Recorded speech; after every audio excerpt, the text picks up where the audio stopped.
بزرگ کا تصور خاص طور پر بدعتیوں نے تو عجیب و غریب بنا دیا ہے. کسی نے بزرگی کرامتوں کو کہا, کسی نے بزرگی کہا کہ جو چل نہ سکتے ہوں خرامہ خرامہ چلتے ہوں, کسی نے یہ بھی کہا کہ جو کرونا میں احتیاط نہ کرتے ہوں وہ بہت بڑے بزرگ ہیں. آج کل یہ بھی ایک چل رہا ہے, یہ بھی بزرگی کا ایک معیار چل رہا ہے کہ یہ کرونا سے ڈرتے مرتے نہیں ہیں, بالکل نہیں ڈرتے. اور جو ڈرتے ہیں وہ کیا ہیں؟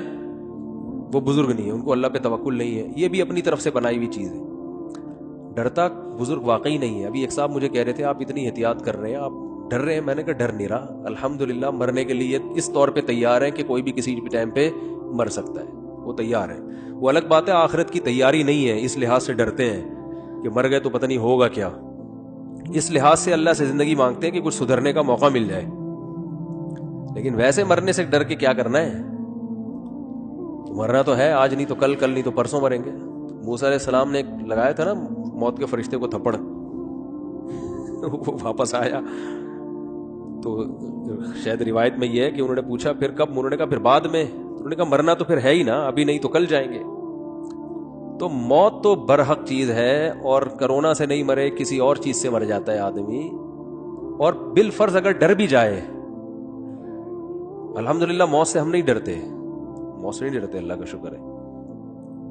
اب اللہ امتحان نہ لے لے کہیں کوئی بندہ بندہ اوپر سے آ جائے کہ بھئی تو نے بڑی دعوے کیے تھے. بس اللہ تو جانتا ہے, ہم جانتے ہیں. اگر یہ جھوٹ بھی ہے تو اسی کو قبول کر لے تو. بعض دفعہ اللہ کی طرف سے آزمائش آ جاتی ہے نا کہ تم نے کہا تھا میں ڈرتا نہیں ہوں تو چل.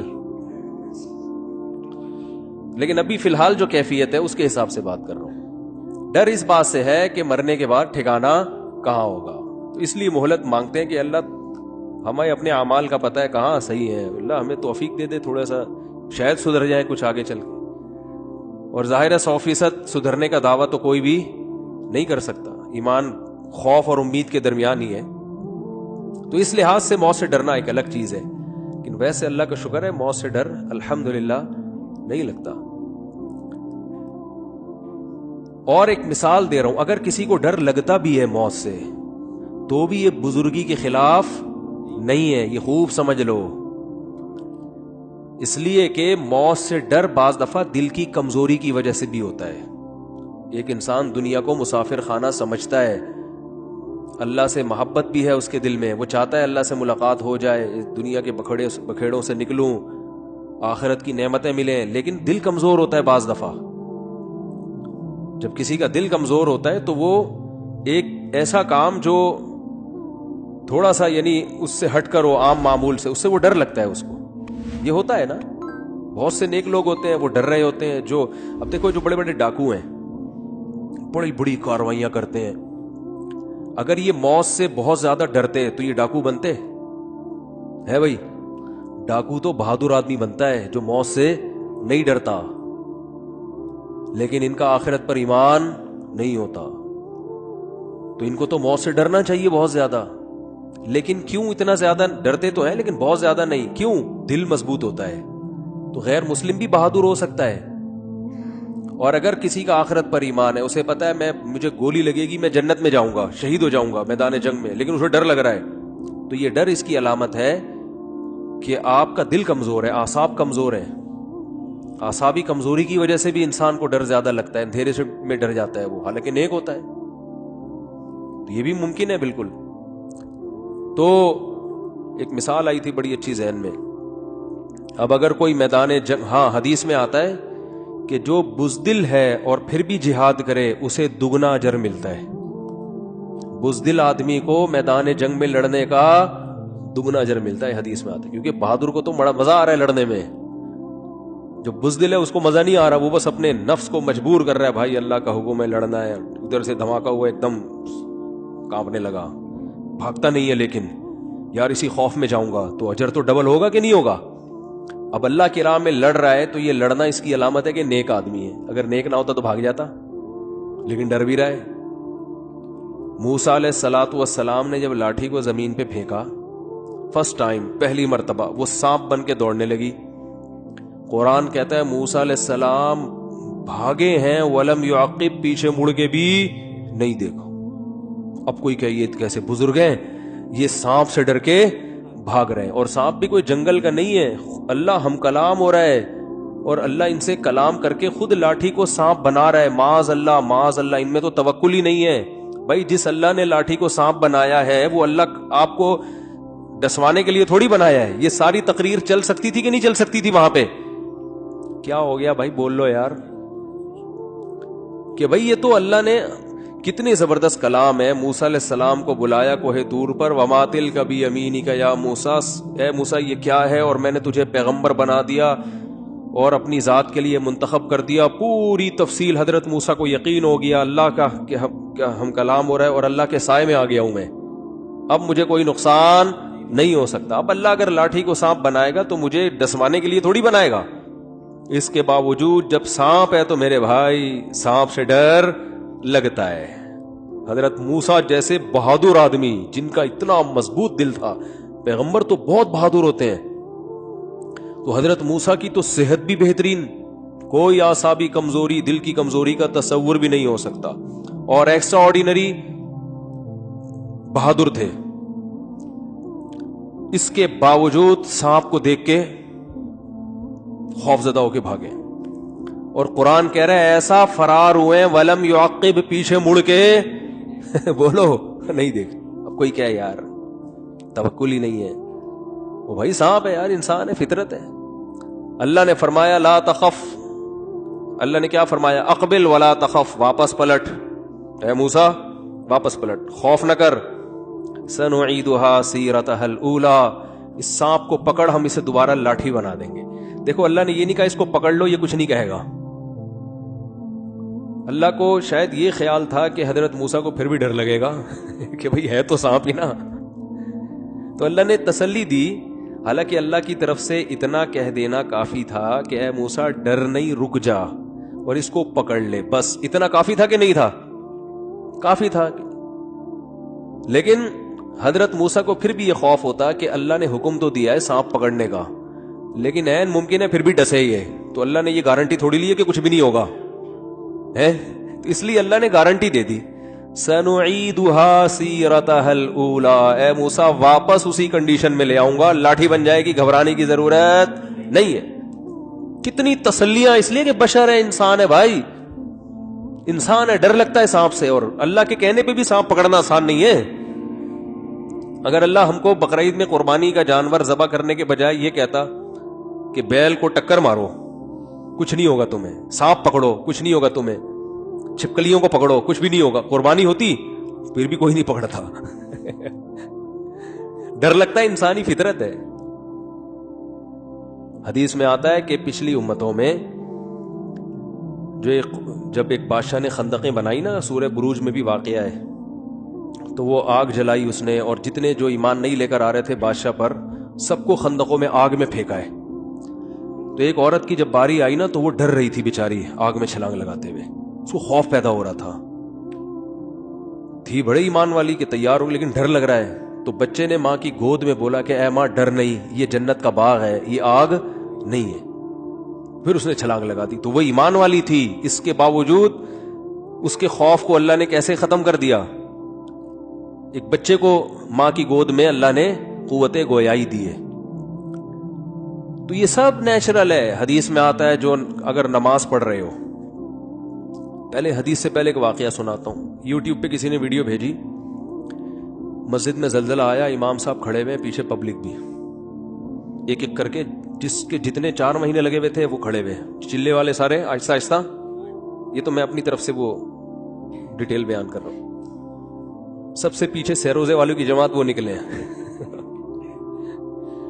پھر تھوڑا مضبوط ایمان تھا چلے والوں کا, ایک ایک کر کے وہ بھی کھسکے. پھر 4 مہینے امام صاحب اکیلے کھڑے ہوئے ہیں نا, زمین کانپ رہی اور کھڑے ہوئے نماز پڑھ رہے ہیں. لوگ کہہ رہے ہیں یہ دیکھو بہادر آدمی, یہ ہے اللہ پہ ایمان, زلزلہ آیا مگر ذرا بھی ڈر نہیں لگا. یہ بہادری نہیں ہے, یہ کیا ہے, اٹ از کالڈ حماقت. یا تو جہالت ہے یا کیا ہے, حماقت. اللہ وہ امام صاحب کو معاف فرمائے, جو بھی تھے ہم سے اچھے ہی ہوں گے, لیکن بہرحال یہ عمل صحیح نہیں ہے. نبی صلی اللہ علیہ وسلم نے فرمایا نماز کی حالت میں, صحیح حدیث ہے, اگر سانپ نظر آئے سانپ مارو پکڑ کے. کیا کرو, توڑ دو نماز بھائی, سانپ کو پکڑ کے مارو, صحیح حدیث ہے. یہ نہیں فرمایا کہ چونکہ تمہارا اللہ سے کنیکشن بحال ہوا ہے اب تم اللہ کی حفظ و امان میں آئے ہوئے ہو. اب اگر تم نے سانپ کی طرف توجہ دی تو یہ اس کی علامت ہے تم اللہ سے نہیں ڈرتے. تم کس سے ڈرتے ہو؟ سانپ سے. کھڑے رہو وہیں پہ. تو دھوتی دھلائی والا واقعہ ہو جاتا میرے بھائی. وہ ایک انگریزوں کے دور میں انگریز جو ہے نا فوج میں مسلمانوں کو زیادہ ترجیح دیتا تھا، خاص طور پہ پٹھان لوگوں کو وہ فوج میں زیادہ بھرتی کرتا تھا. اس پہ کسی نے شکایت کی، ہمارے حضرت یہ واقعہ بیان کرتے تھے. دوسری میں نام نہیں لوں گا اس قوم کا، خام میں بیان میرا سب لوگ ہی سن رہے ہوتے ہیں. تو ایک دوسرے مذہب کے کسی شخص نے کہا کہ انگریز سے کہ تم فوج میں ان کو مسلمانوں کو رکھتے ہو اور خاص طور پر یہ پٹھان لوگوں کو فوج میں رکھتے ہو، ہم لوگوں کو کیوں نہیں رکھتے؟ ہمیں بہت کم رکھتے ہو. انہوں نے کہا یہ بہادر ہیں، تم میں بہادری نہیں ہے، تم میدان میں بھاگ جاتے ہو. یہ وفا کرنے والے لوگ ہیں، میدان میں لڑتے ہیں. اس نے کہا نہیں سر ہم بھی بہادر ہیں، امتحان لے لیں. اس نے کہا ٹھیک ہے. تو پہلے کسی پٹھان بھائی کو بلایا جو اس کی آرمی میں تھے، ان کو کھڑا کیا اور اس سے کہا کہ ہم آپ کا ہیٹ پہنائی اور کہا ہم آپ کا نشانہ لیں گے ہیٹ کا. تو انگریز نے نشانہ لیا، سر سے ہیٹ اڑ گئی اور وہ فوجی اسی طرح آرام سے کھڑا ہوا ہے. تو اس دوسرے مذہب والے کو کہا دیکھو کیسا بہادر ہے. اس نے کہا ٹھیک ہے سر میں کر لیں، میں بھی تیار ہوں اس کے لیے. تو وہ دھوتی پہنتے تھے وہ لوگ، تو وہ دھوتی پہن کے کھڑا ہو گیا اور سر پہ کیپ پہنی. گورے نے سے نشانہ لیا، کیپ اڑ گئی، وہ بندہ کھڑا ہوا ہے آرام سے. گورے نے کہا ویل ڈن.